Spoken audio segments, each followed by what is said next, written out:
hate that we have come to this point. We've witnessed the Majority Leader break his word to the United States Senate. No matter how often my friend rudely talks about me not breaking my word, I'm not going to respond talking about how many times he's broken his word. What the Majority Leader has really been saying here all along is he wants the confirmation process to be speedy and for the minority to sit down and shut up. If we don't pull back from the brink here, my friend, the Majority Leader, is going to be remembered as the worst leader of the Senate ever. Welcome back to Opinion Journal. The Senate's two most powerful men debating the value of the filibuster. Some pretty strong words there. Who's right? Well, Wall Street Journal assistant editorial page editor James Freeman joins me now. James. Hi, Mary. Hey, is this a legitimate debate, a debate we should have? It's definitely legitimate. You can get rid of the filibuster with no constitutional problem. This is not a constitutional principle. This is just the rules of the Senate, which they can decide to change with a majority vote. Okay, so why is Harry Reid threatening to nuke the filibuster now? Well, different ideas. He's saying he's only going to get rid of it for executive branch appointments, but people assume if he gets rid of it for this, pretty soon it's going to go away for judges, for all legislation. The thinking is that he really wants to get Obama appointees onto the National Labor Relations Board. Some of their earlier rulings getting tossed out by the courts, or maybe soon to be tossed out by the courts. So the thinking is they really want to get these labor guys in place to basically reaffirm some of these decisions that may be tossed out because of questions about how they were appointed earlier. But Chief, so Democrats have a point.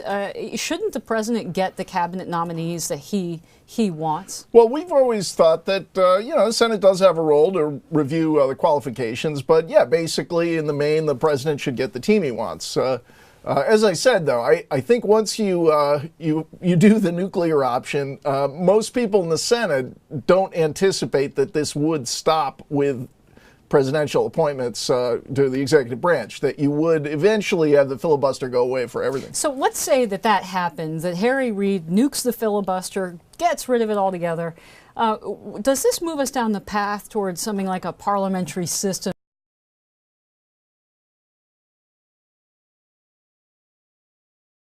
To predict, but it would be literally a nuclear option for Harry Reid and his constituents, because it would mean, among other things, that the planned nuclear waste dump in Yucca Mountain, Nevada, which he's been able to block with the help from the filibuster, would probably go forward. This is great news for America because it's actually the perfect place to put nuclear waste and scientifically sound.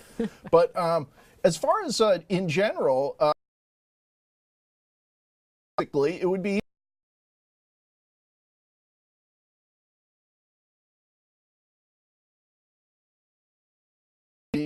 bigger and bolder than the ideas that free market types have to restrain government. So generally, most of the stuff stopped by the filibuster is bad. But if you want to dream about repealing Obamacare, certainly in a future Congress, more Republican Congress, easier to do if you only need 51 votes. So, James, is there another calculation here which is towards 2014, where if Harry Reid does this, he can go to the Democratic base and say, look, I've opened the door to faster votes, votes on people that even Republicans say that the president should have in his cabinet. Does it give him something to talk about next year? 2014, he's playing with fire, because you look at the Democrat or the senators up in 2014, most of them are Democrats. Also included in that are some incumbents in states that have not been very kind lately to Democrats, North Carolina, Arkansas, for example. So if he's betting on a win in 2014, or maybe he thinks this will help him, then hard to say. I think it seems likely that after 2014, Republicans without a filibuster are going to get more of what they want in the Senate. But maybe he thinks it's a political winner now to rile up the base. A political winner now. Wall Street Journal assistant editorial page editor James Freeman. Thanks very much. Thanks, Barry.